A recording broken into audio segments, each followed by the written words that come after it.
Hello my YouTube fan base, Moogle847 here, and I'm sorry that my recordings have not been working as well as they should, but we're going to try this one more time.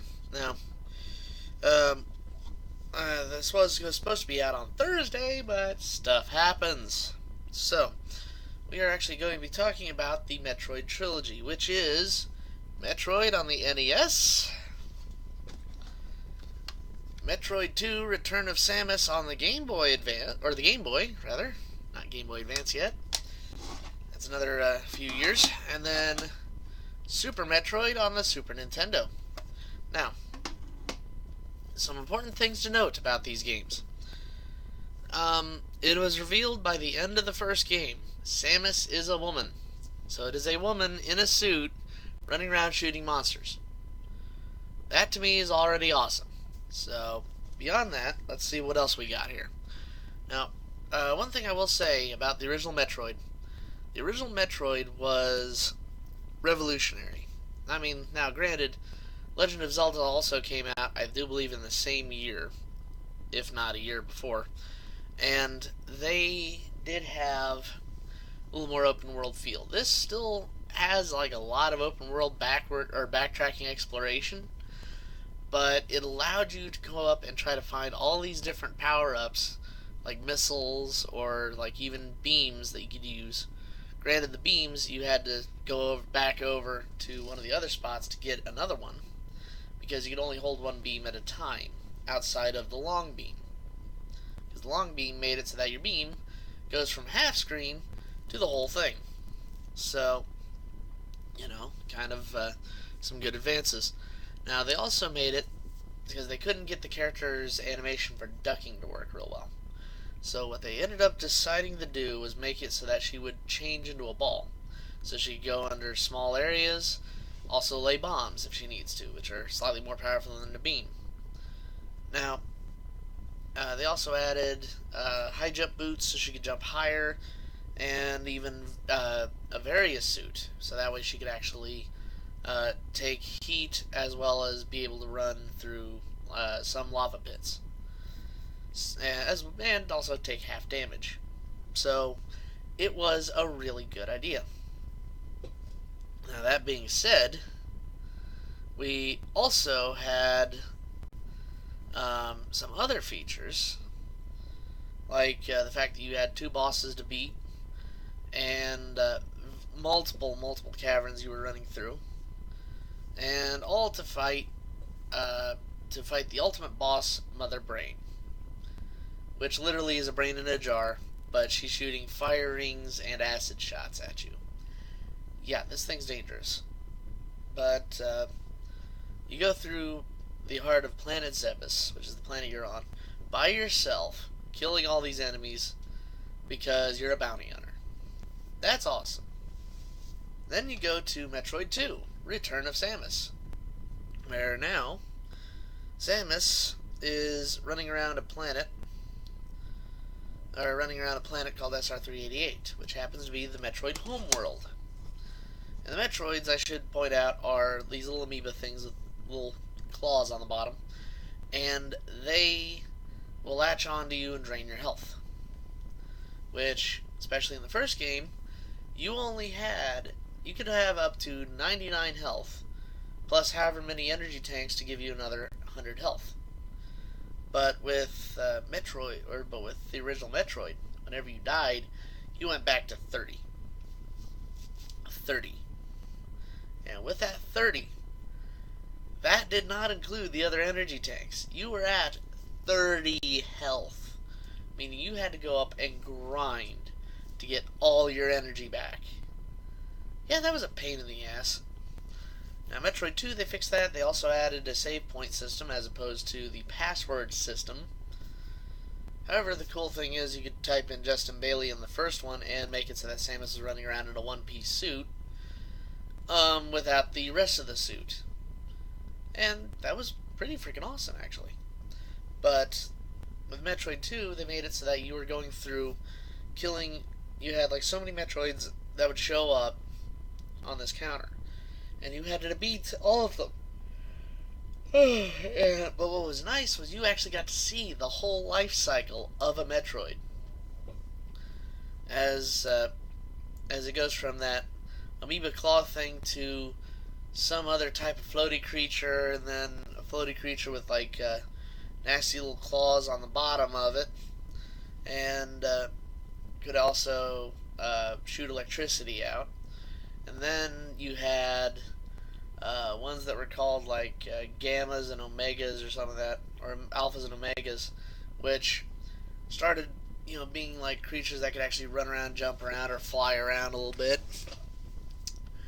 And that was pretty nasty, but you eventually fought a queen. And yeah, it was a giant four-legged creature that was supposed to be able to produce Metroids, but they couldn't really do that on the Game Boy very well. But it was a pain in the butt to kill, especially since you needed 200 missiles to kill it. Now, what was nice, you actually had new items like the space jump, which allowed you to jump in midair and destroy, or just not destroy, that's the screw attack, that was the first game. But it allowed you to do a somersault jump that would, you could actually jump in midair off of it, which was very nice. It was a good mechanic. You also had a jump ball, so that way while you were a morph ball, you could actually jump up and then jump around as the ball. Or you could also use the spider ball and latch onto a wall and climb around the board. Now they did add that Samus could now fire while falling, so she could actually fire downward, as well as she could duck, which was big improvements. Now unfortunately, because of the limited colors of the Game Boy, they couldn't just change the color of Samus's suit when she picked up the Varia suit. Instead, they added these giant shoulder pad pieces, and that ended up being a staple of the rest of the series. So every time you see her with the giant shoulder pads and the orange suit, that's supposed to be the Varia suit. Now, like I said, that game is fantastic, but you end up finding out after the end of the game, where you pick up a baby Metroid that's going around with you, like eating a bunch of stuff for you, you find out in Super Metroid, this one here, that the Metroid hatchling that that ends up coming with you, because it thinks you're mommy, you end up putting it in a jar, taking it to a space research colony, and have them go up and find out what they can. And they find out a lot of good stuff about this thing. And, so Samus is satisfied. She goes off to look for a new bounty to hunt. And then the space station gets attacked. And so she turns around, finds Ridley from the first game, and, ends up chasing him back to planet Zebes. So, welcome back to the fun, where you go through a few nostalgic rooms, like the original Mother Brain Chamber, as well as even the original Start Point, which was just awesome.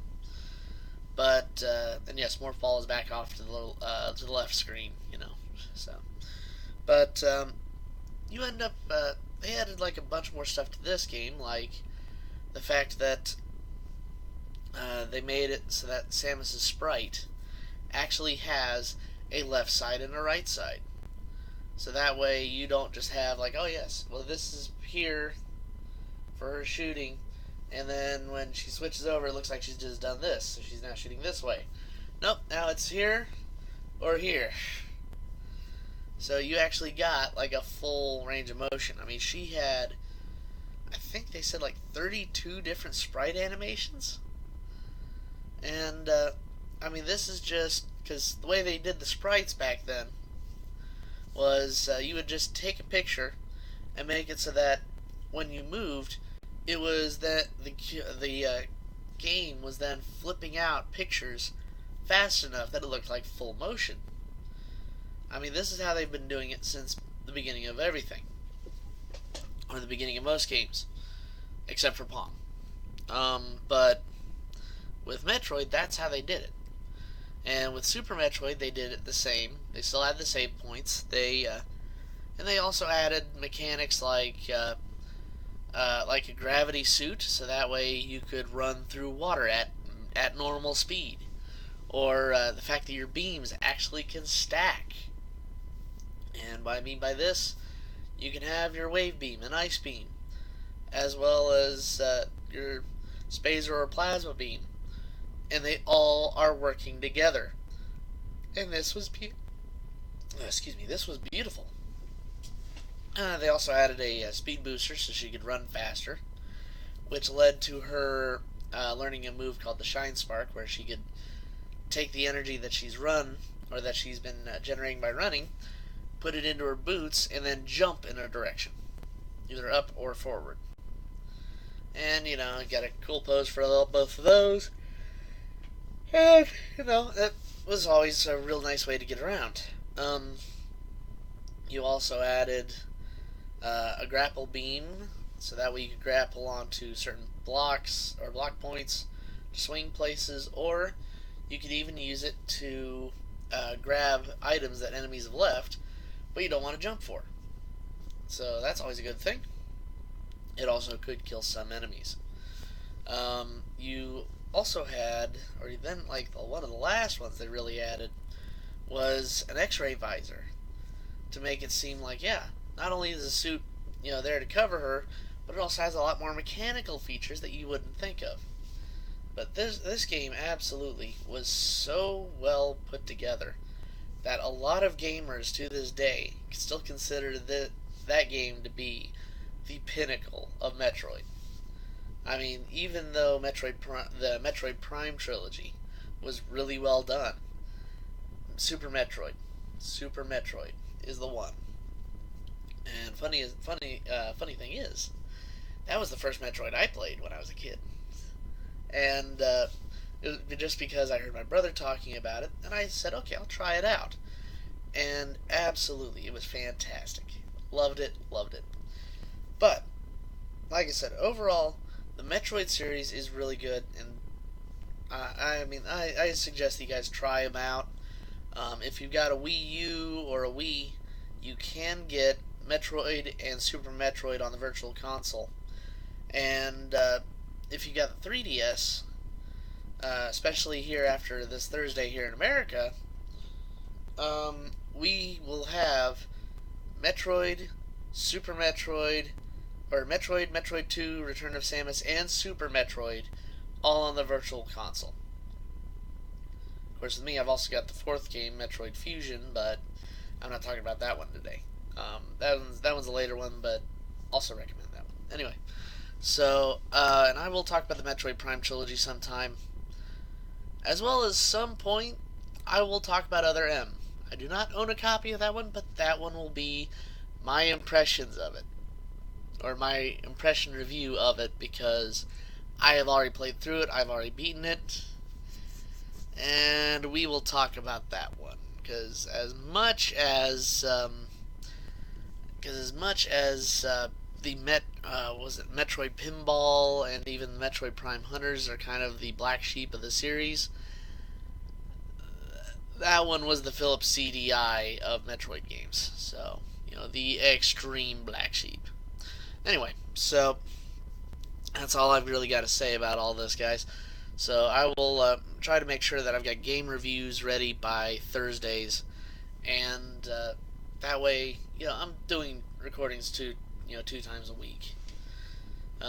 So we'll try it that way, so that way I get more videos out, because a lot of you have been asking me for a lot more videos, and I am trying my best. So Mondays will still be the video reviews, and so yes, this Monday, Teenage Mutant Ninja Turtles 2, The Secret of the Ooze. We are doing that one. So I hope you guys are looking forward to it, and I look forward to talking to you guys tomorrow. So anyway, this is Moogle 847, and I will see you guys on the next one. Take care.